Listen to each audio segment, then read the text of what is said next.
Bonjour à vous tous. Pour ce Curé enragé numéro 21, je voudrais vous parler non pas de l'escroquerie à l'assurance, mais de l'escroquerie des compagnies d'assurance envers les assurés. En effet, on connaît le fait qu'il y ait des escroqueries à l'assurance, des gens qui déclarent des choses qui ne se sont pas passées, qui essayent de se faire indemniser au-delà de ce qui serait honnête, etc. Il y a des fraudeurs, tout le monde le sait. Mais ce qu'on sait moins, c'est que certaines compagnies d'assurance ont un esprit fraudeur et que si l'on y prend garde, on peut aussi se faire arnaquer par ses propres compagnies d'assurance. Nous sommes en 2010, je me fais renverser en scooter par un automobiliste. C'était de sa faute, mais peu importe. Et donc, je fais ma déclaration à mon assureur. Et là-dessus, on m'explique qu'il y a des accords interassurances qui font que, eh bien, ça va être mon assureur qui va traiter complètement ce dommage et l'indemnisation de ce dommage. Bien, il nomme un médecin expert, lequel m'examine. J'y vais en toute bonne foi, je ne veux pas frauder. Donc, je dis là où j'ai mal, pas plus. Je n'exagère rien, mais monsieur, peut-être avez-vous mal ici, mais non, avez-vous mal là, mais non, etc. Bref, vraiment, je dis la vérité intégrale. Là-dessus, le médecin expert fait son rapport et détermine des taux d'indemnisation que l'assureur me doit puisque j'ai été victime d'un accident et que ça n'était pas du tout de ma faute. Très bien. Alors, je reçois de mon assureur une proposition, une proposition transactionnelle en disant, voilà, nous allons vous indemniser à peu près sur la base de 3 000 €. Très bien. Je réfléchis un petit peu avant d'accepter cette transaction. Et puis, je vais voir un de mes amis, avocat, et je lui dis, mais en cas d'indemnité, il n'y a pas de barème, il n'y a pas de calcul. Suivant les résultats de l'expertise médicale, on multiplie par tant de points et tant d'euros par point, et ensuite on arrive à une indemnisation qui soit vraiment un peu scientifique et qui soit équitable. Et mon ami avocat de me répondre, ah mais si, la cour d'appel, chaque année, promulgue et fait connaître une courbe d'indemnisation. Il suffit de reprendre le rapport d'expertise de ton médecin et puis de multiplier par le nombre d'euros nécessaires et on arrive à une somme globale d'indemnisation. Nous calculons par rapport à cette expertise qui m'a été faite, et j'arrive à la somme de 9 000 €, pas 3 000, 9 000. Bien, j'écris à l'assurance en disant, écoutez, chers amis, je refuse ce protocole d'indemnisation, cette indemnité transactionnelle, et je voudrais simplement que l'on m'applique le tarif que pratique la cour d'appel pour tous les accidents routiers qui se présentent. On me répond une première fois en me disant « Ah, mais vous savez, les accords interassurances, eh bien, aboutissent chez nous à une indemnité telle qu'on vous l'a proposée, de 3 000 €. Je leur dis non, entre 9 000 et 3 000 €, il y a quand même une différence.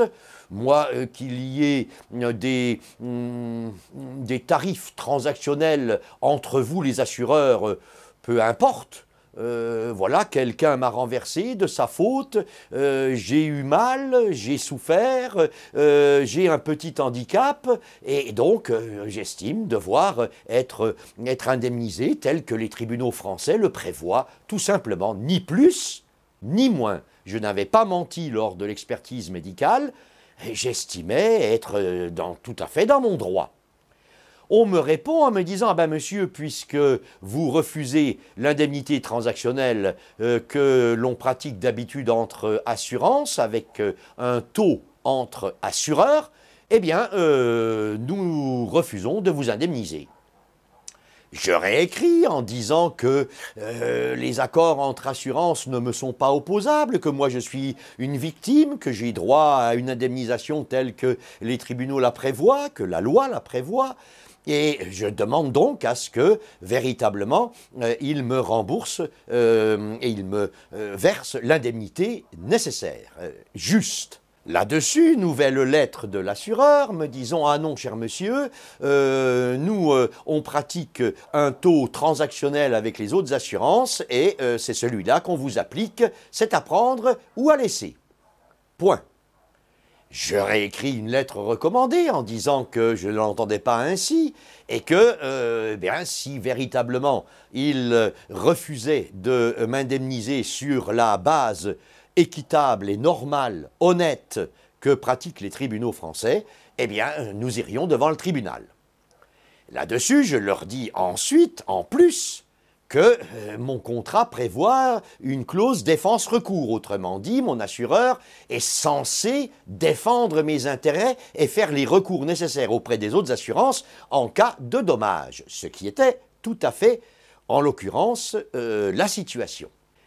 Là-dessus, mon assureur me réécrit en disant « Non, nous maintenons notre proposition de 3 000 € d'indemnité et vous n'aurez pas un centime de plus. » Donc je vais voir mon ami avocat, nous assignons l'assurance devant les tribunaux et il a fallu que l'on passe en jugement, autrement dit 1 an et demi d'attente, sans compter les tracasseries, les paperasses, tout ce que j'ai dû recueillir de preuves, les photocopies de lettres, etc. Enfin, j'ai perdu un temps fou.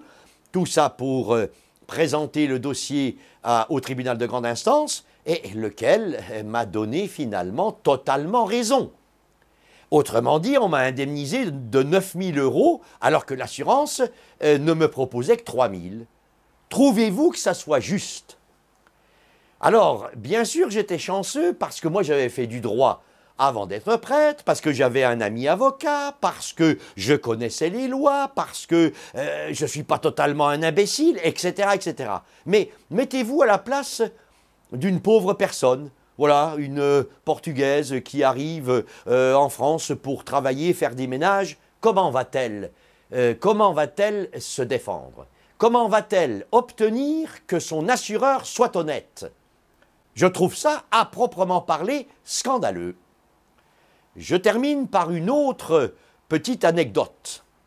J'étais curé et une dame une paroissienne, se fait voler de ses bijoux dans son appartement. Le voleur était entré dans sa porte-fenêtre en donnant simplement un bon coup d'épaule. Cette femme fait sa déclaration à son assureur et l'assureur lui répond que, puisqu'il n'y avait pas eu à proprement parler effraction, elle ne pouvait pas être remboursée du vol dont elle avait été victime. Nous écrivons à l'assureur et je mets dans la lettre que je prépare pour cette dame, je mets que, à ma connaissance, un vol, pour être qualifié de vol, n'a pas besoin d'être commis avec effraction et qu'on peut voler sans effraction, ou tout au moins par un coup d'épaule dans une porte-fenêtre qui s'ouvre sans que rien ne soit cassé. L'assureur répond à la dame en refusant l'indemnité. Il a fallu que je me déguise en civil, que je quitte ma soutane, que je prenne rendez-vous auprès de l'assureur en me faisant passer pour un conseiller juridique et que là, je menace de faire un procès au nom de cette femme à son assureur qui ne voulait pas l'indemniser. Et c'est ainsi que 2 semaines après, l'assureur ayant pris peur, en quelque sorte, consulte ses supérieurs et puis répond en disant que finalement, comme cette femme est de bonne foi, on va l'indemniser. Mais est-ce que c'est normal que l'on ne soit pas indemnisé dans les règles de l'art, selon la loi française, selon la jurisprudence des tribunaux, et qu'il faille à chaque fois menacer son assureur de porter plainte, de porter l'affaire devant les tribunaux, de l'attaquer, de la signer, etc., etc. Alors, bien sûr, on parle donc de la fraude à l'assurance, mais on devrait aussi parler de la fraude des compagnies d'assurance envers leurs assurés. S'il vous est arrivé des choses pareilles, écrivez-les-moi. Au revoir.